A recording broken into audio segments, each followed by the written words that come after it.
We've got Orion Melehan on the podcast. Orion is the CEO of LIFEAID Bevco, and he is one of the founders of the company as well.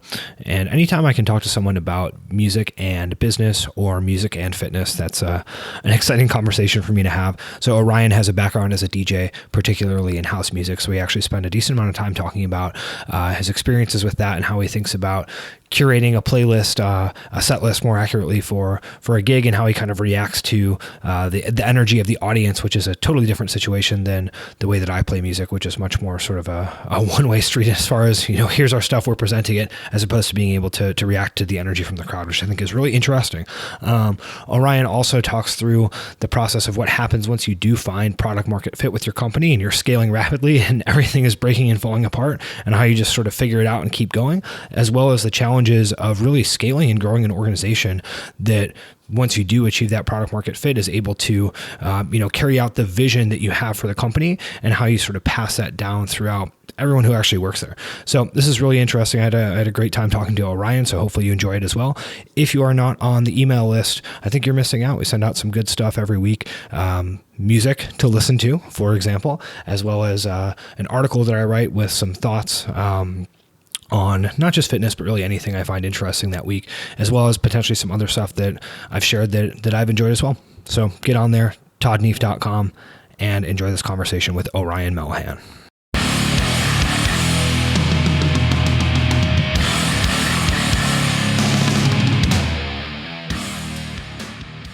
You have a background as a certified financial planner and a DJ, which are two things that are not often thought of together. Please elaborate. A few years ago, a funny commentary on that. I don't know if you've seen it, Todd. By the way, thanks for having me on the podcast. Excited to be here. But a few years ago, the certified financial planner is a self-regulating organization, so you opt into it, and the members pay dues, and it's a legitimate 10-hour test. I had to go to school and take a 10-hour test. So it's a legitimate credential. But anyways, our dues go to a fund to promote working with a certified financial planner, because anyone can be a financial advisor. It's only a couple of tests, but they wanted, to give more credential backing to the profession. And so the first commercial that I ever saw nationwide, the broadcast, is a guy sitting in a room and giving people financial advice. He's in a suit and tie. And then at night, they show him DJing, and they said, "Do you know the background of your financial advisor? Work with a certified financial professional." And I thought that was hilarious, because I kind of merged the two myself. Legitimately, I'm good at both, by the way. Wait, so the implication was that your financial planner is some reckless DJ? Exactly. I was nailed it, except I actually am a CFP. So. That's and so I guess at this time, people were just in fear of DJs or something. Or I guess these reckless DJs. Who knows what they're gonna do? Club life can be draining. So. I mean, I guess that is fair. The sleep schedule of a DJ is probably not necessarily in alignment with conducive to waking up at the morning bell. Yeah. Yeah. And with the emerging research on decision making relative to sleep restriction, that could result in some poor advice. Not too much poor advice from me. My clients did pretty well. So yeah. For sure. So I think that, just that background in those sort of seemingly disparate types of areas is pretty interesting, right? I mean, you had a lot of different entrepreneurial areas that you were involved in. And I think that, this combination of being whatever, let's call it detail oriented enough to offer financial advice, as well as creative enough to be interested in something like music and, creating long sets for people to dance to, right? Mm-hmm. That's a pretty rare combination that might be well suited to something like, I don't know, starting a beverage company or something. I'd like to think so. My first entrepreneurial pursuit was back in college, and I opened a DJ rave record store called Anomalies in Santa Barbara, and the mid to late 90s, which was tremendous experience. It was more of a passion than a business, and I had to fold it after a couple of years because we weren't making ends meet. But it gave me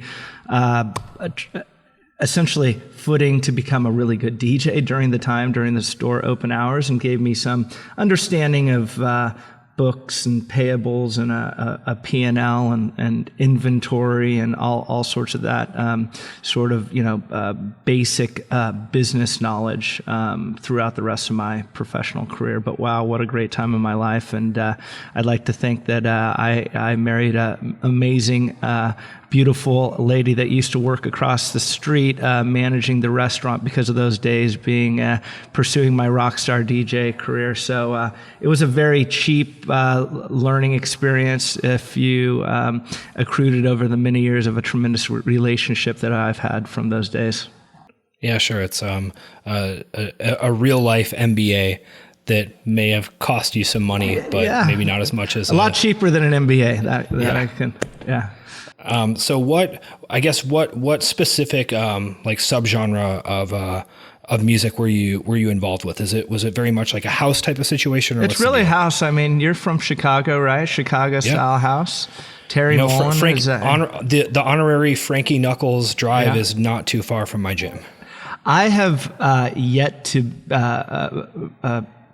hang out in Chicago, so when I come, you can show me. But Detroit and Chicago always vie for the genesis of house music. So like to get out there and check it out. But I've always liked kind of subcultures, countercultural movements, and back in the mid to late 90s, the whole house scene and rave scene was just kicking off, and this was very much niche. Not pop music. And, I was involved with it fairly early on and found my tribe through that movement. And today, what's now progressive, it used to all be techno to us, with all the subgenres. But today, EDM, as they call it, I guess is the number one music in the world. Sure. Most of it's garbage, by the way. Yeah, it was better in the 80s. But okay, so maybe a kind of in the weeds question for you, as someone who is a moderate fan of varieties of electronic music, maybe more like Detroit techno stuff, like Model 500, various Juan Atkins projects, things like that. Mm-hmm. Where does your stuff that you were into sit in relation to that? Is it the more like melodic Chicago house type of stuff? Is it? I play some acid house. I have pretty wide arc to my music because I want to take people on a journey, and I don't want to be too relegated into one specific subgenre that's kind of boring to me. But I'll play funky house, some progressive house. DJ Dan, Donald Glaude, those West Coast DJs were kind of my influence in my musical path. Yeah. And then when you're actually thinking about crafting a set, right? I mean, this is a somewhat complicated thing where you're playing to the expectations of the audience as far as, they have certain things that they want to hear and that they expect to hear. And you as a DJ almost certainly know, okay, well, if I play this track, like the dance floor is going to light up. But maybe I want to play this thing instead, or I want to try to insert enough stuff that's, creative or potentially off the beaten path. How do you find that balance as far as both pleasing the audience and sort of like fulfilling your own desire to, make something that you consider special? Well, being a good DJ is all about the audience and the crowd. Right. When I have no pre-planned sets. Maybe I have an opening song. I know I want to get started, but I'll really let the crowd take me where they want to go. And it's very much extemporaneous, and it's feeding off that amazing energy that the crowd is giving you. Like when I'm in my home studio playing a set, sometimes the records will play out to the end because I'm lost. I don't know exactly where to go because I'm very much in the moment a feel DJ instead of a technical DJ. So really just go where I think the energy of the crowd is leading me. I've been doing it over 20 years. It's like riding a bike. I mean, I can play a full set without, with really good mixing records for the very first time, just by, sorting it through live when no, this will go, this won't, this will, this won't. No, I want to take them here or there. It's very, I have about a minute to select a track, and I can get through maybe, 5 options that I'm reading the label and think this might work, and then say yay or nay during that time frame. So yeah, definitely not a technical DJ. All about feel, all about the crowd. Man, it's fun. We still do dance parties in my studio at the house, and I still play out about 6 times a year or so as an undercover CEO. That should be, if LifeAid ever does television advertising, it should be like, would you trust your CEO? Yeah, if we were doing this.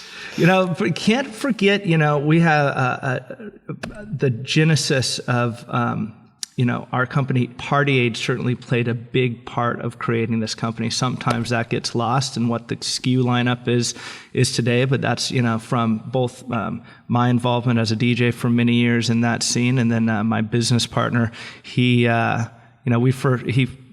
me to one of these campouts, of which the next year I was DJing, so he had roots in the scene as well. Yeah, that totally makes sense. So I guess for you then, the music stuff, as far as like creating DJ sets, is much more of like an improvisational type of situation. It's not as much structure and like, okay, here's my exact plan, and I know I want to transition this track to this track, and here's my BPM that I'm going to use. It's much more...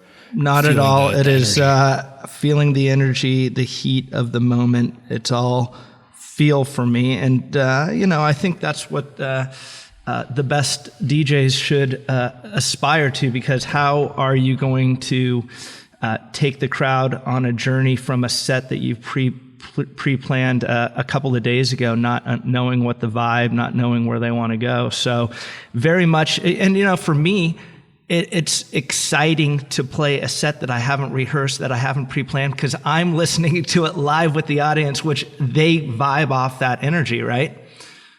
You might be able to hear the mixes a little bit more, because I don't know exactly when to come in and come out, because it's not all pre-planned. But I'm a believer that the crowd likes to hear the DJ doing something in a day with everything is digitized and you're not on vinyl anymore. They want to hear there's something live happening in front of them that's not just push button, right? Yeah, for sure. Yeah, because the assumption could be you just have a MacBook to your own SoundCloud page open and you just press play. Like, how would I know that that's not what you're doing? I think that's happened a few times. Yeah. It's like literally you're just playing the SoundCloud app on your phone. Like, this is stupid. Well, I've seen parties. I mean, people aren't as discerning as they used to be. I've seen parties where like they're jumping up and down, and I'm looking at the guy, and the guy's just pressing play on his playlist, and it's not even mixing going through. I'm like, it's just it's Spotify radio. It's like, let's go ahead. We'll fire up everyone Pandora. Could be I mean, there's so many DJs. When I was doing it, there weren't hardly any DJs, and it was all on vinyl, and it was a little bit more difficult now with the beat matching programs, the way to cheat. And I mean, there's even software that I've never used. I just became familiar with that. It pre-sorts your records to sort it by pitch, so the computer is telling you what's going to blend well with the next record or the previous record. So sometimes we get too reliant on these tools. So if we all went back to analog and broke out the records, that would be a true test to see what the real DJs were out there. Yeah, for sure. Well, and I think that stuff, that removing those barriers can be positive in terms of getting more people involved, but it can be negative in terms of, just having too many people doing something who aren't necessarily invested or qualified in doing it. But ideally, there's an immediate feedback loop that used to happen with someone that really didn't know how to DJ. It's called a train wreck. You don't hear it these days because of the beat matching software. So you could sort through who was competent and qualified much more easily. Well, and that also potentially impacts the ability of people to get better, right? That if you do have that immediate feedback, then that is essentially teaching you because you screwed up and you're like, oh, that went wrong. I need to fix what I did wrong. That's the difference between learning how to ride a bike with 2 wheels or having training wheels on the entire time that you're riding your bike. Yeah, for sure. Yeah, that's very interesting. That I wouldn't have even considered that. Because my first thought would be, it increases the number of people participating, which makes it harder to filter and figure out what's worthwhile or not worthwhile. But that the best people potentially are then able to, not spend as much time worrying about something relatively minor and focus on other things, which could be beneficial. But I didn't even consider the possibility that the fact that it's difficult is valuable in and of itself for improving the skill. Yeah, no, I would argue that it is. Yeah, that's very insightful.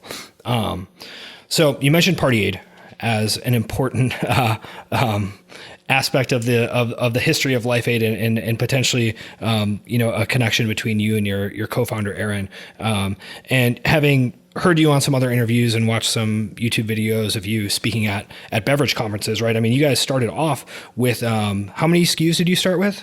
Or different units of aids, so to speak? Yeah.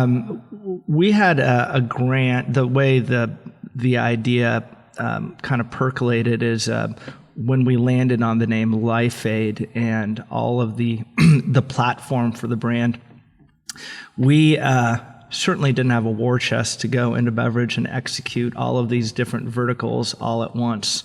Have all those battlefronts, so to speak.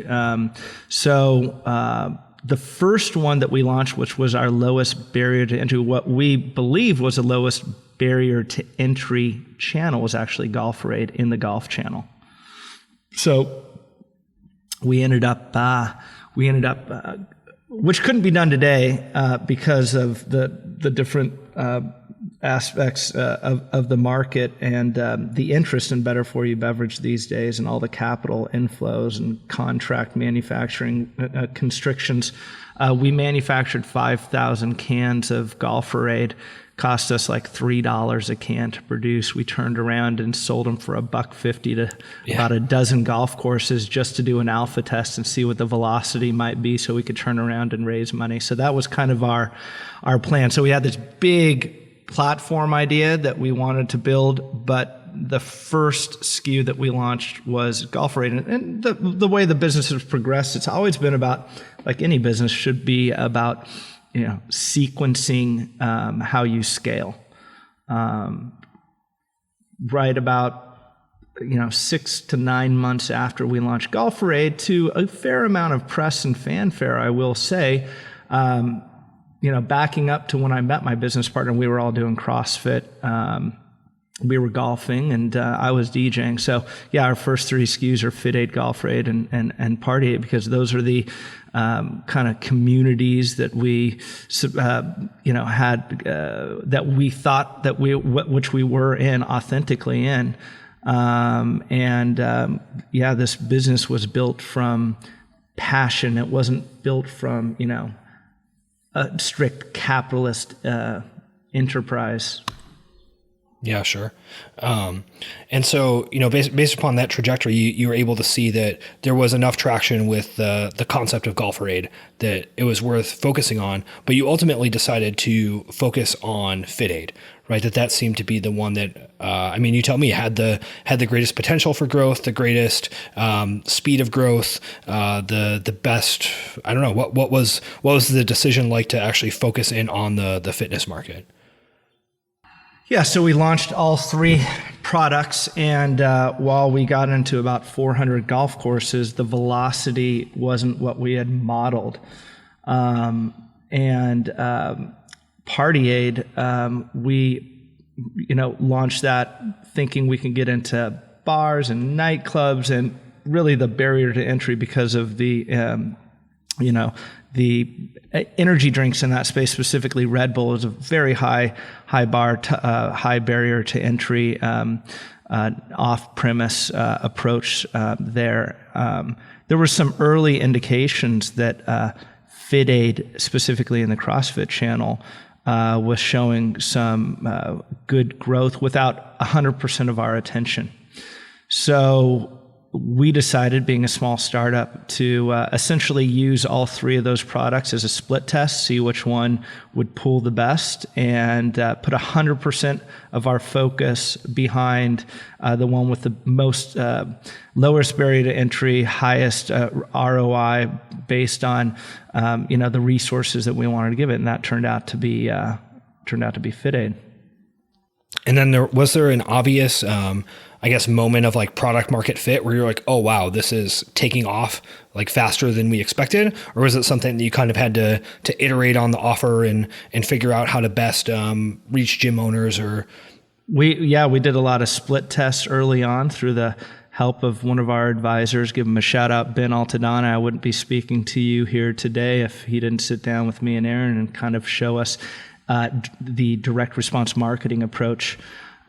So we did iterate for a couple of months, and when we found our offer, which is buy 10 cases, get a free fridge, and we understood how to communicate effectively and how to build and design these campaigns, then we found exponential growth, where we were opening up, in our peak months, 300 new CrossFit gyms every single month. At the beginning, it was like, we're not a known quantity. We were new to the space. So really, gym owners were saying, these suckers are going to give me a free fridge if I buy 10 cases. I'll buy into that, because none of them had fridges, right? They wanted the fridge. And it just so happened the product sold very well, so they reordered. But finding that irresistible offer, which, by the way, we grafted from our Golfer Aid endeavor. We had that same offer to golf courses. Oh, interesting. Yeah. So the golf courses also wanted a free fridge. Golf courses don't have a fridge? Well, so the Pro Shop, we're a golf product, and that's the way we positioned that brand. And so the Pro Shop has a different buyer than the beverage, and they're always looking for incremental revenue. And so the Pro Shop didn't have a fridge. In fact, that was why we went after the Pro Shop, because we wanted a point of disruption for golfers to say, hey, I've never seen a beverage here paying for my tee time. Like, I'm gonna try this thing out. If it's in the beverage, it's going to be lost in their cooler or buried under ice on a beverage cart, and we didn't have any money to do broad awareness campaigns. Yeah, that makes sense. And so when you sort of had this free fridge offer, is this something that you were, it sounds like you had an advisor who you were working with. So were you doing, calculations of what is the lifetime value of this customer, and we can make back our money on the fridge at this interval? Or was it just kind of like, oh, this seems to be working, let's sort of throw it together? Yeah, we certainly understood metrics and lifetime value. We were close to profitable on the first order, so we just ran with it as fast as possible. And it's hard to understand what lifetime value is when your oldest customer is 2 months old. We know that. We know what those metrics are now. But that product, within 12 to 18 months, I think we opened 3,000 CrossFit gyms one at a time. It was like we were dropping in these fridges from our air brigade, dropping them all around the country. We had a competitor at the time that had a full ground force of salespeople dropping into these gyms, and they were very well financed. They got private equity very early on, and we wanted to prove our model before we sought institutional investors, because we wanted to be in control of our own destiny. Again, I'll get back to the theme. Sequencing is certainly very important in marketing and on what your cap table and ownership structure looks like. So they weren't very happy when our customer acquisition cost was less than 1/10 of theirs, because we could scale this thing without raising a ton of money. Yeah, I got it. So you were able to essentially fund the fridge just off of the cash flow of the orders themselves. Yeah. And we were able to communicate. We were able to communicate from home base and through email and telephone instead of building a Salesforce infrastructure that had to meet with gym owners one-on-one. I mean, that is a very expensive model to scale. So we just were starved of capital, and we needed to be creative to find our right path to market, and we did. Sure. And with growth that fast, how do you, you mentioned sequencing, if you're growing that fast, things are probably falling apart, right? That you're potentially unable to keep up with all the demands, the customer service requests, et cetera. You hear any story of a software company going through that, and they're like, we had literally 5 million customer support emails and we just ignored them, right? So how did you decide what was a priority as far as figuring out what you needed to do during that growth phase?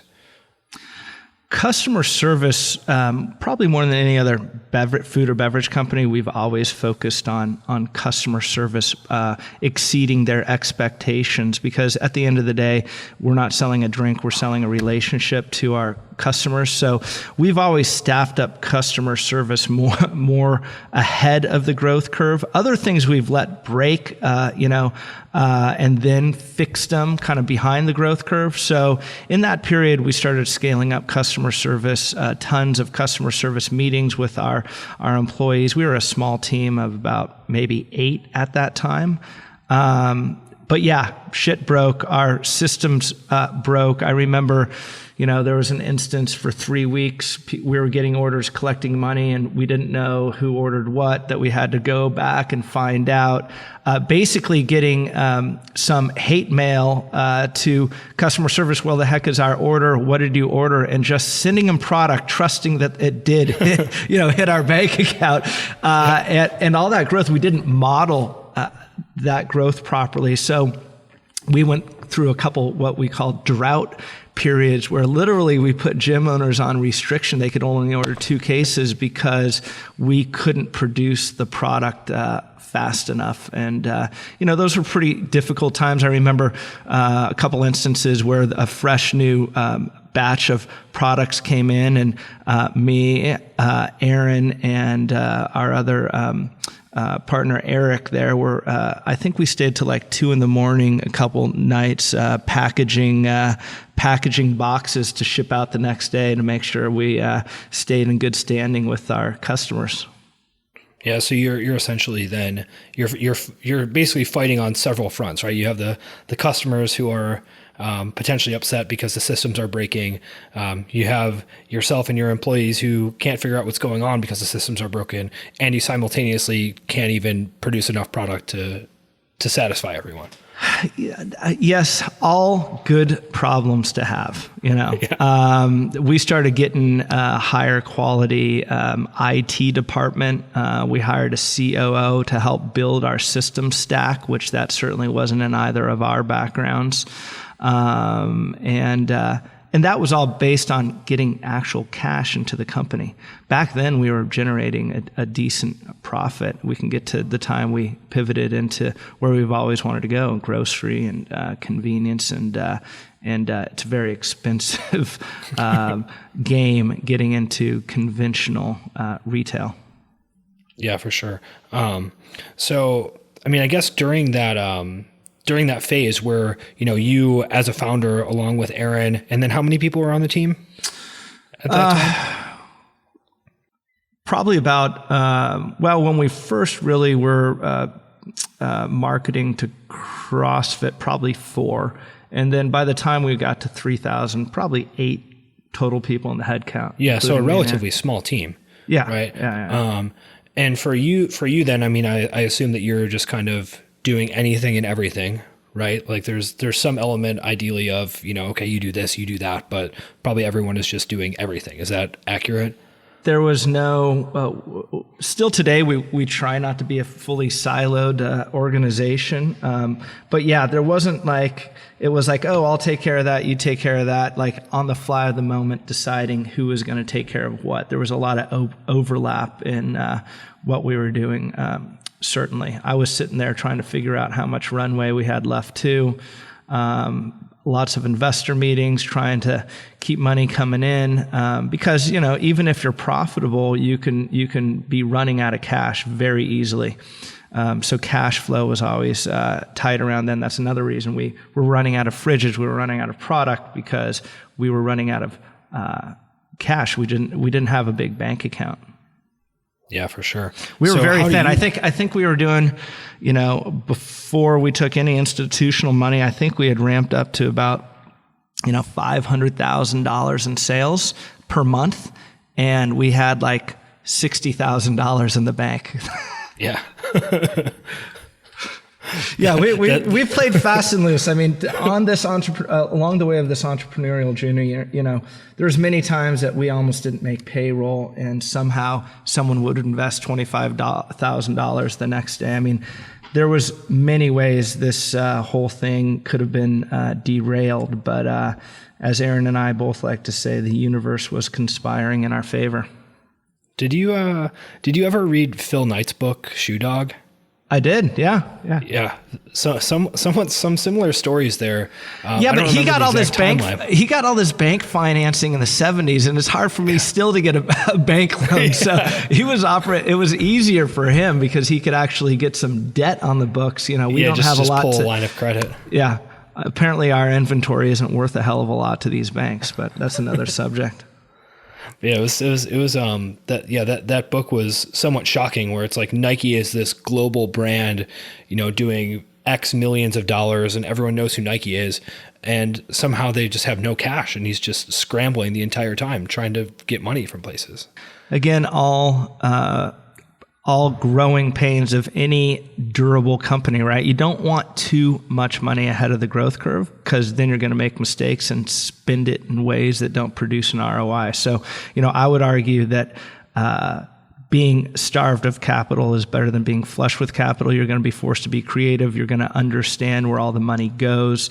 You're going to be budget conscious, and you're really going to go with the lowest hanging fruit opportunities that are presenting themselves. You're not going to try to do a shotgun approach to growth. And you're not going to have investors breathing down your neck to grow too fast, because if you grow too fast, you're not building a durable business. Maybe you're building top line growth, but you pull the hood up and you can see there's a lot of issues with companies that are growing too fast, and their whole business model is to flip to the acquiring party. We've never built this company.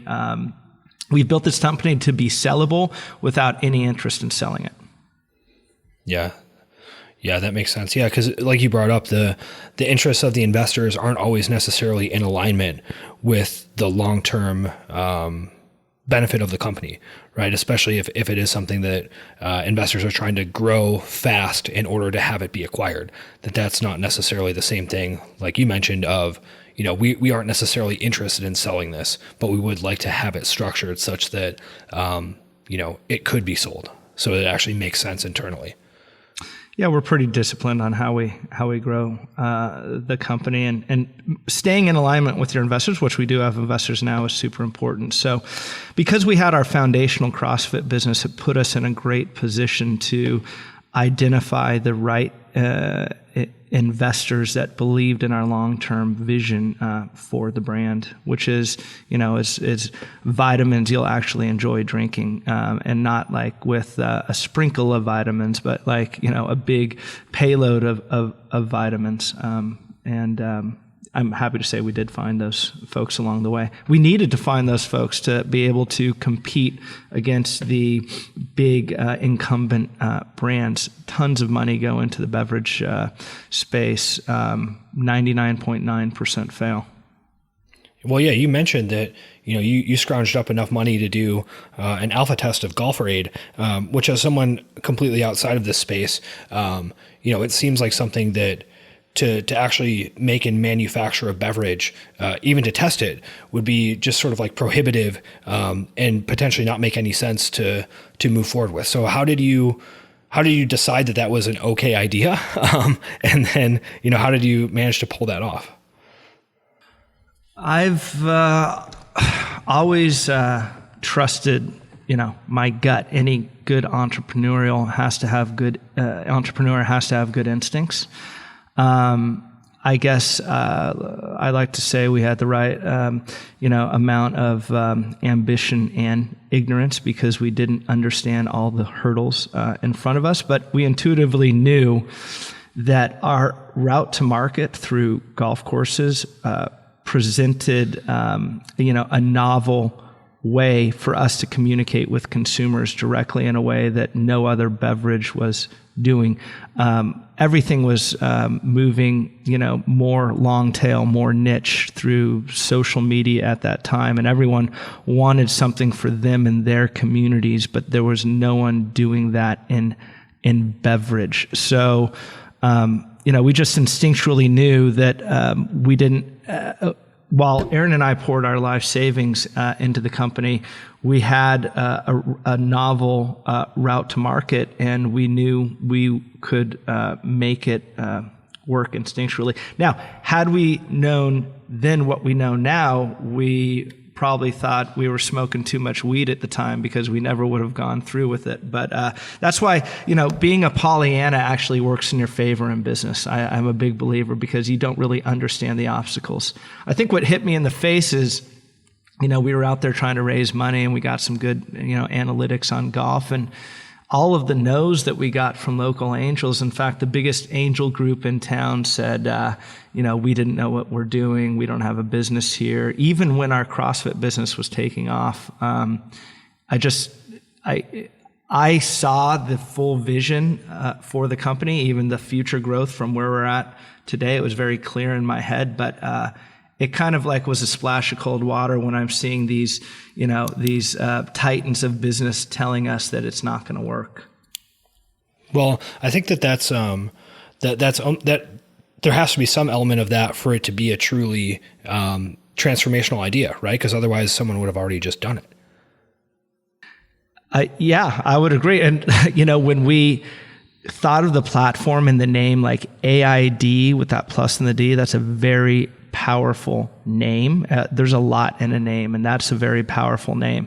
When on my birthday, late at night, we were buying all these AID domains and like golferaid.com, you'd think that'd be some sort of, how many, golf tools are there? When we're buying the .com, they said they're all gone. We're like, we have something here. When we got boneraid.com, we knew we knew we nailed it. That's, I actually can't believe that was not taken. Like, because currently there's, do you still have boneraid.com? Because there's like these chewable Viagra tablets or whatever that has to, you probably sell it to them. .coms aren't worth that much anymore. There was a time that we started getting inquiries, like people that wanted to buy those AID.coms. We could have made a pretty decent business just on those domain names. But no, we continue to own most of them. If any of your listeners want a good laugh, they'll try to find out which other stupid AID names we do own. Do they redirect back to LifeAidBevco.com?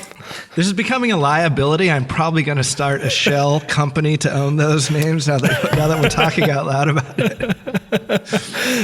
Yeah, it's there's going to be some sort of social justice uprising against your your domain name purchase. Most of them are stupid. Most of them are very stupid. But anyway, to sort of circle back to the this concept of runaway growth, which is sort of what entrepreneurs dream of, but then when it happens, it's chaos. How do you think about the process of growing your team and hiring during that time, right? Because at some point you're doing everything and you are potentially the expert on everything. And like you mentioned, you had to hire a COO to create a technology stack for you, which is something you don't know about, right? And as the organization grows, you have to start hiring people to do things that you don't necessarily know exactly what should be happening, which is different than, okay, I'm a CrossFit coach and I'm pretty good at it, and I'm going to hire a CrossFit coach to theoretically do the same job I'm doing. Well, we've kind of fine-tuned our process along the way. Today we have over 65 folks on payroll.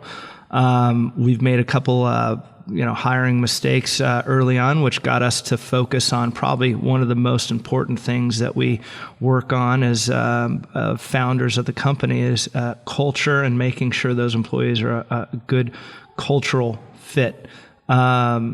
we use Top Grader as kind of a top sale, top of funnel way to do to communicate with us that you want to work for us, and then we go through a series of interviews. But really vetting them for a cultural fit. We're a pretty fun, loving sort of crowd.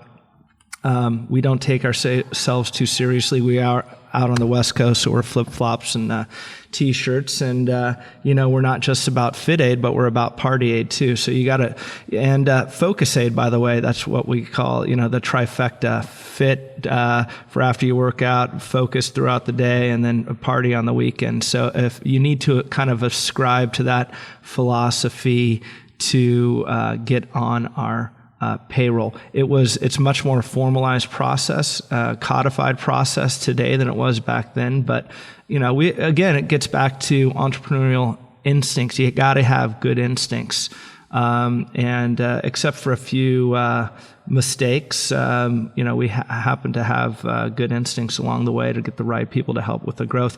I mean, some of it fell in our lap, like Andy Halliday, who's our COO. He saw our idea before we had a product on market, and he kind of was one of our advisors. So we surrounded ourselves with good people, with good advisors, which, I can't stress how important that was. If it wasn't for Ben, one of our advisors, we wouldn't be here today. If it wasn't for Andy, we wouldn't be here today. And now we're starting to stack the advisory board with people that know about grocery, that know about convenience, for our next conquests. Yeah, for sure.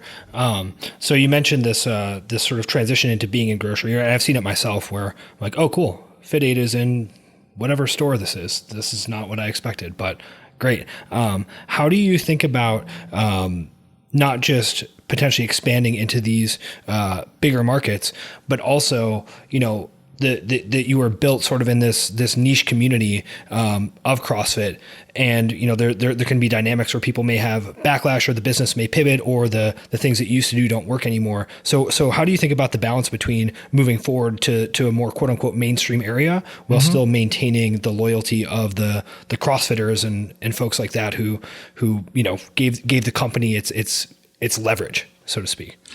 Yeah, CrossFitters, amazing community that have supported us along the way. I guess the business term would be our early adopters. So, very important channel, and we can't lose the base as we grow. I'd say, we always had a broader idea for the company. It's not just FitAid. It's really, again, vitamins that you enjoy drinking for different use occasions. We're not just FitAid. We're Party Aid. We're Golfer Aid, which, by the way, was the first drink. A lot of people don't know that. So, we want to create as much value for our constituents as we can. I was thinking, because you sent me this question, how do you know you're not a sellout? And what I mean by value is not just value for CrossFitters, but value for the general populace, to get people off high sugar, high caffeine products onto something healthy. I think that's our broader moonshot as a company, if you will. If we just stayed in CrossFit, we wouldn't achieve that objective. So we wouldn't create as much value as we potentially could with our suppliers who give us all our ingredients.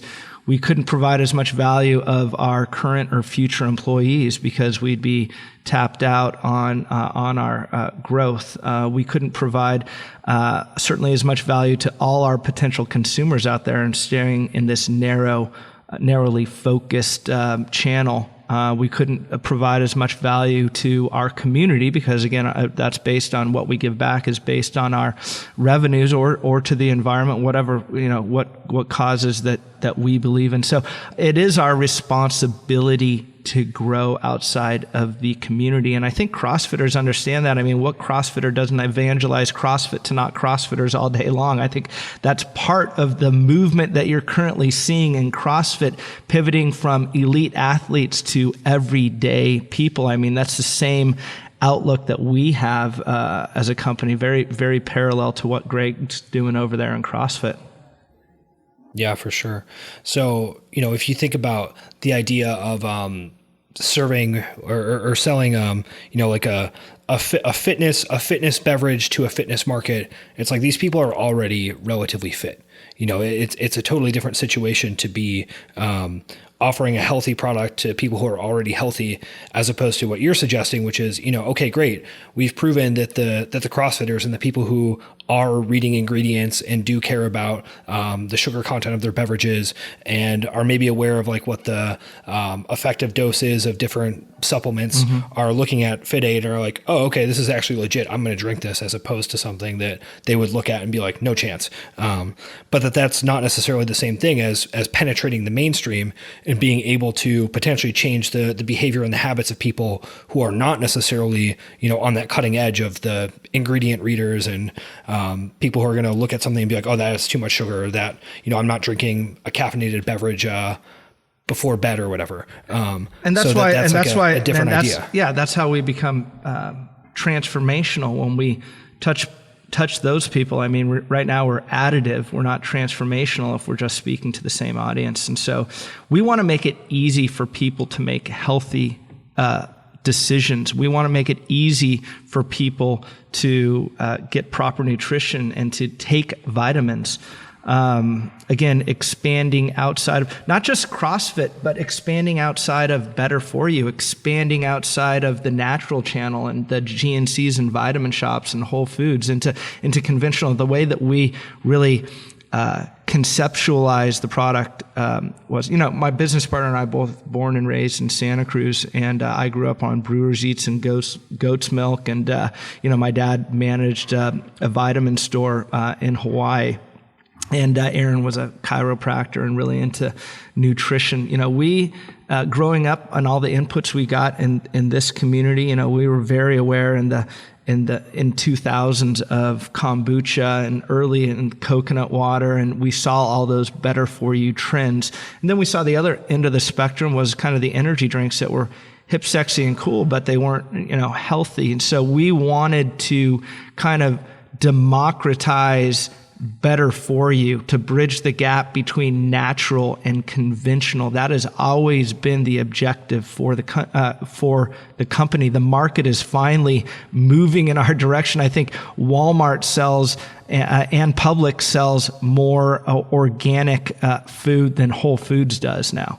So that was always something we had conceptualized, and we want to play our part to get people on a healthier track. So, that's why, the business mandates that we expand just beyond CrossFit. Had we not, we'd have a very profitable small business, and there's nothing wrong with that. That just wasn't in our mission statement for the brand, and that's what forced us to go outside and continue to grow and build. And by the way, that's at a detriment to our bottom line because it is very expensive. Of course, our growth rate is still phenomenal, and we're growing top line revenue, and that means we're getting a lot more consumers and adopters of the brand that are making better choices. We are definitely eating into the share of energy drinks and soft drinks and sports drinks right now.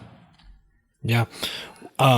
You mentioned some of the changes that CrossFit HQ has made as far as putting less focus on the CrossFit Games and elite athletes, which for CrossFit as a product makes sense based upon our conversation, right? That if you are trying to pull in people who are more mainstream or who may have not, played high level sports or done significant amounts of training, that they think of CrossFit, they're like, oh, that's the crazy thing that crazy people do, not for me. So CrossFit is attempting to reposition itself as something that is more accessible, and there may actually be some detriment to association with the high level athletics involved in the CrossFit Games. Do you see something similar with LIFEAID? Is there a potential negative association as like, oh, that's an extreme fitness brand, or is that less, I guess, sticky with a beverage than it is with like a CrossFit gym? I'd say it's less sticky, and I think CrossFit is dealing with my earlier statement of not alienating the base. Like, how do you pivot without alienating the base? And by the way, I do think there needs to be a platform for the elite athletes because they are aspirational to the community. So yeah, we're going to pull this off without alienating the beast, alienating our base. We continue to be the sponsor of the CrossFit Games. I think CrossFit's going to pull it off too. They're just going through some growing pains, as are we. Yeah, for sure. I think that it's, as a gym owner, it is something that you see that can be challenging for people, that they think that CrossFit is this, extreme, brutal sport or whatever, and that everyone in a gym is some crazy athlete who's going to take their shirt off and slam a bar and scream a whole bunch. So it is something you kind of have to get in front of and say, hey, listen, like there are people who do that, but that's not what everyone is doing. Look, when I joined the CrossFit gym in 2009, I was about 50 pounds overweight, sitting behind my desk. Maybe it's because I grew up in Santa Cruz and I moved back to the area, and all my friends had six packs that got me back and got me in the gym. But I wasn't threatened by that kind of old school CrossFit spray painted mural vibe that the gyms had at the time. I don't know. How many people are intimidated by that. I get the transition. Sometimes I do wonder how far the pendulum has swung to the other side, though. Yeah, for sure. Well, and with this idea of expanding outside of these niche markets and becoming a little bit more mainstream, is that the main priority for the company, is expanding your current line of products, or are you looking to do something where you're going to be pushing into other verticals of niches, or potentially both?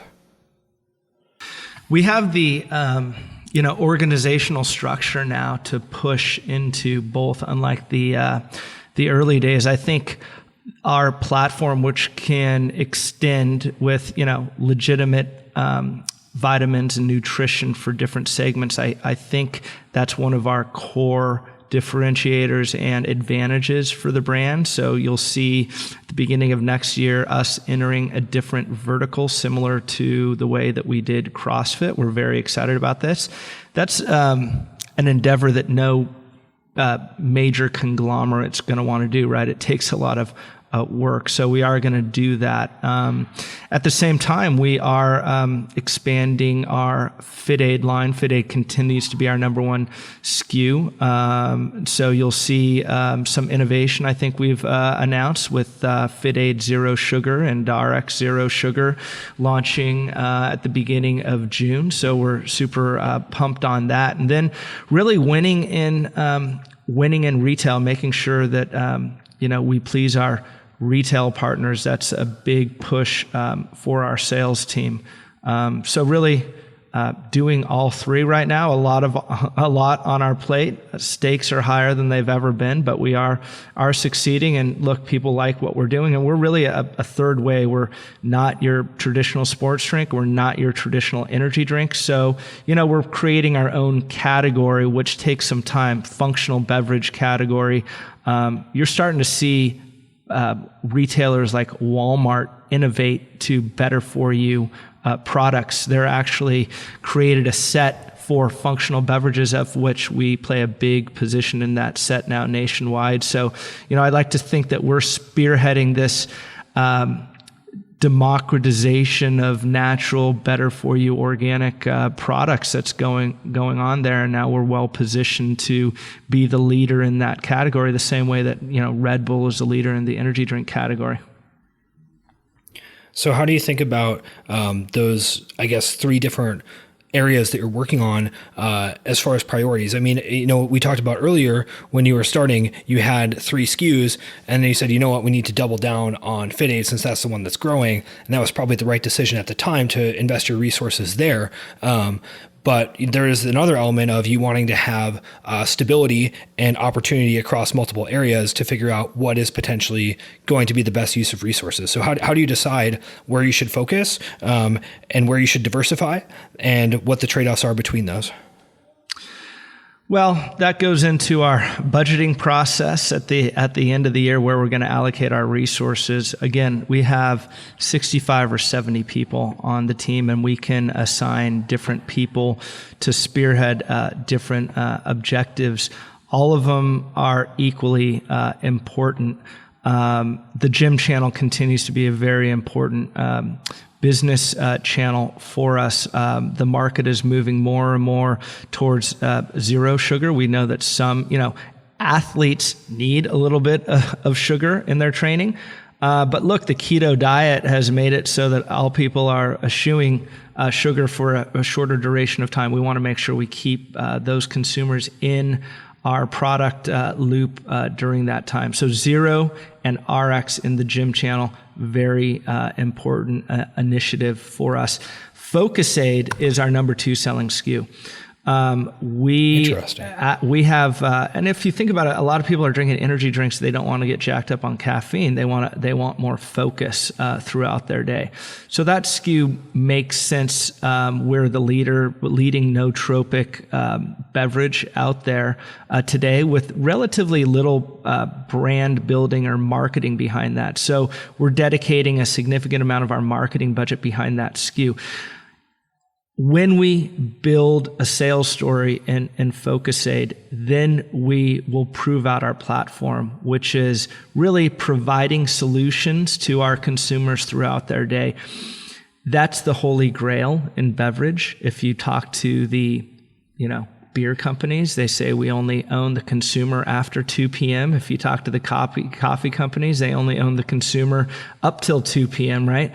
So if we pull this master brand strategy off, it'll be in a way that very few, if any, companies have done. And we need to do that by maintaining our authenticity, by focusing on the quality of our ingredients, by continuing to provide great customer service, and again, being that creator of value through our whole constituency. That's how we're all going to pull this off. Yeah. So your goal is to not just be, a specific niche of the consumer's day, but to have a variety of niches that then allow the consumer to use your products for many different, we'll call them jobs to be done, to use that terminology. Yeah, we're all about providing solutions. So, we want to be known for high quality. We want to be known for health, better for you, and we want to provide different solutions, not only to the same consumer or the CrossFit crowd, but to other consumer groups that we all fold underneath the bigger tent of the AID umbrella. If you strip away the whole LIFEAID beverage company, what are we really? We're AID, and that's always been kind of the vision, is to bring different customer groups into the fold, different lifestyles into the fold, and that is the grand vision for the brand, and that it takes years to cultivate. And so we're in the early days of that cultivation right now. And as you grow and continue to try to build this vision, how do you know that? To basically put it bluntly, right, that you're still the right person for the job? Because this is something that happens to a lot of founders who stay on with the company and try to grow it, and then the company potentially outpaces them. So how do you sort of keep yourself in check to make sure that you are doing the things that need to happen to move it forward? Well, we have our everyone on the team has their objective and key results that they focus on a quarterly basis, and Aaron and I hold ourselves to that same standard. We've been blessed with this vision for a long time. I think the investment community is finally realizing that, it's not just about the financial results. It's about the DNA and the fabric of the company. So they're much more tolerant with founder CEOs than in years past. I think RX Bar is a great example. We're talking to Peter and, Kellogg, they even have their own separate P&L, at that company. So there is this growing, recognition that, when the visionaries, and the thought leaders, exit the company, that the company might not have, might lose its way. So always making sure that the team has alignment, get back to that word as much as possible. That's super important. and make sure we're, executing to our plan, which we continue to. And, ultimately, my gut tells me I'm still the right guy for the job. I think I'm the perfect guy to balance Aaron out. He can be pretty strong-willed, and someone needs to calm him down sometimes. No, that makes a lot of sense. That that in technology companies, for example, one of the differentiators for an investment fund like Andreessen Horowitz is that they were in support of founders, right? That they wanted founders to actually take their product, not just to a certain stage, but to keep it and maintain the vision. And that in something more in the whatever consumer goods type of area, that may not be as much of a standard as far as the culture of companies. I actually just have no idea. Well, what investor is going to tell you, I can't wait to fire your ass once you take our money? Yeah, right. That's probably the stated objective of all of them, I'd say, but here's the deal. we'll pay you, and then we'll kick you out. Here's the fact of the matter is, the way our cap table is structured, the way our employment agreements work. I mean, we're in charge of this thing, and that's why raising when our early competitors in the CrossFit space, those founders are out of that company, and it's because of how you sequence your growth in terms of what channels you're focusing on, what early adopters you're focusing on, and when and how you raise the money. All of these things need, work in symbiosis and need to be well thought out. Yeah, for sure. So, I mean, in terms of that sequencing, which you've mentioned a few times, can you lay out what you think would be like an appropriate way for someone to think about the sequencing of the growth of a company? Yeah, the best book on sequencing that I've read is Peter Thiel's 0 to 1. And, the best, most durable companies don't look and say, hey, this addressable market's 30 billion, let's go after it. No. What are some hyper-focused niche community that's vocal and that would really have the best, use case for your product, and narrowly focus on that community like a laser until you monopolize it and then move out into adjacent markets. And that's how you build a durable business. That's why, most beverage companies are envious about our foundational business, because it pays for our future growth and conquesting that we have. It also creates a moat around our business of which we could retrench back into if our thesis proved to be unsuccessful. So read that book, and that's really the playbook of how we are growing the company. And that really was our roadmap from day one. And we didn't know exactly how to articulate it like we did now. But again, it goes back to those instincts you got to have. Yeah, that the having that foundational market gives you a lot of options, because you have something that exists independent of like you mentioned, other endeavors that you're trying to take on. So you are actually the one who has leverage in a variety of different negotiations. My whole entire life savings is wrapped up in this company, as is Aaron. So this isn't we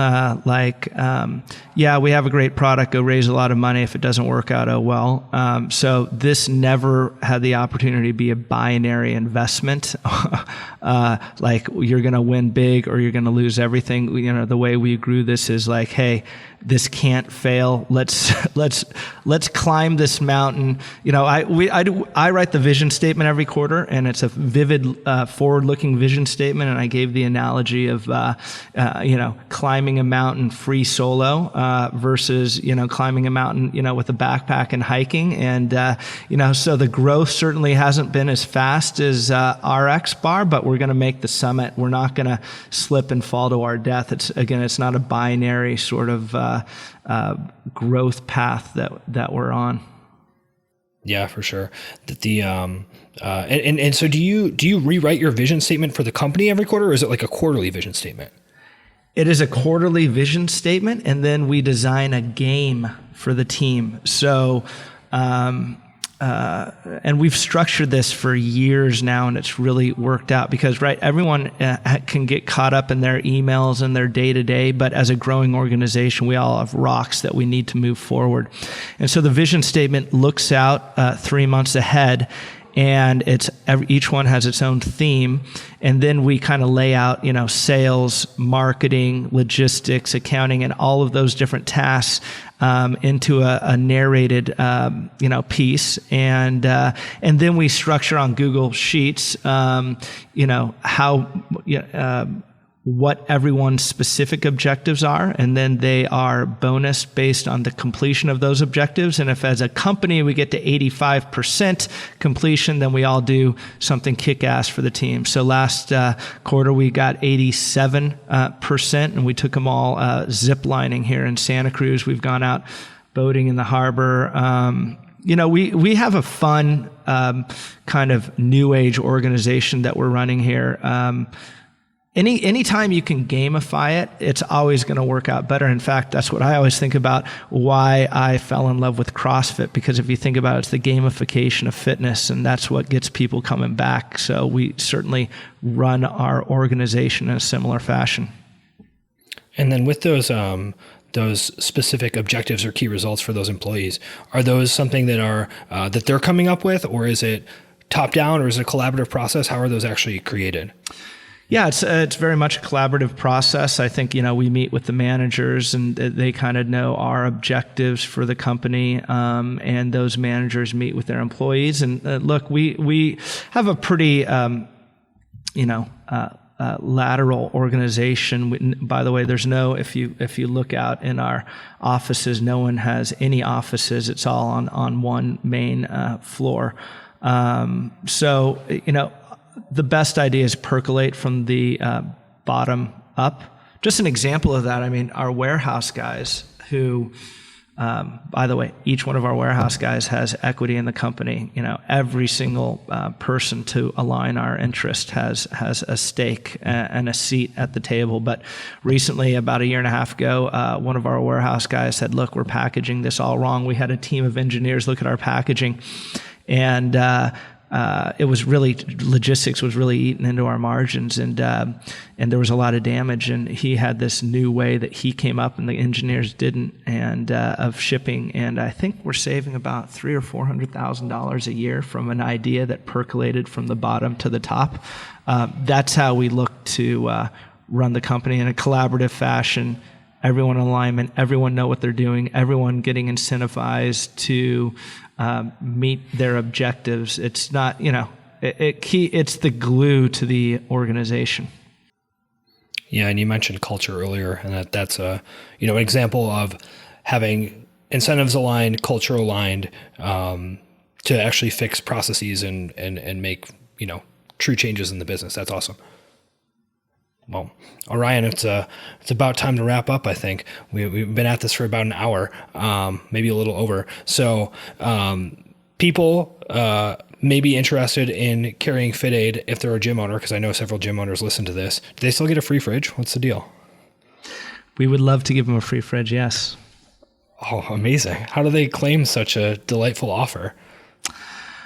Well, they reach out to our customer service. I'm happy to provide my specific contact information too. You're free to reach out to me. It's Melehan, Melehan at LifeAidBevco.com. Great. And there's FitAid at your local grocery store, soon to be all over the world. Zero sugar FitAid coming up soon. What else should people know about? Yeah, lots of innovation, we're excited about. Might see some cool commercials around the CrossFit games on TV, around Spartan. I know we're working on. We're working on updating our, influencer roster. You'll see us internationally now. The CrossFit community has been amazing. So, we're in Europe and Australia. So if you're traveling overseas and dropping into a box, you'll likely see our product over there. So exciting times. The stakes have never been higher. And, CrossFit is an amazing ecosystem that has certainly given us a lot, and we, always acknowledge that, and that's always going to be, an important DNA of the brand, and important. In fact, I was talking to our communications guy the other day, and one of our core values, we're kind of like tweaking with our core values, and it's like today's. We wrote today's PR is tomorrow's baseline. And he's like, oh, scratch that. I don't know what a PR is. Like that doesn't make sense. I'm like, no, well, if you work at this fucking company, you know what a PR is. So yes, CrossFit will always be part of our DNA. Yeah. You, sir, are no longer a culture fit. Please pack your desk. Exactly. Escort this man from the building. Yeah, Todd, it's really been a pleasure talking to you and your listeners today. So appreciate you having me on, and hearing about our journey up to where we are today, and lots ahead. We still think we're early in we're 8 years in, and we still think we're early on in our entrepreneurial journey. Thanks for listening all the way through. I admire your grit, your persistence, and your perseverance. Since you made it, I have a few favors to ask of you. Go ahead and open up the show notes on whatever podcast player you use. In there, you'll find links to all the resources that were mentioned throughout the show. There's also some links there in which you can leave a review or subscribe to the show. And podcasters are always harping on this because this actually makes a difference in terms of the algorithms that recommend podcasts to new people. So if you do that, it helps more people find the show.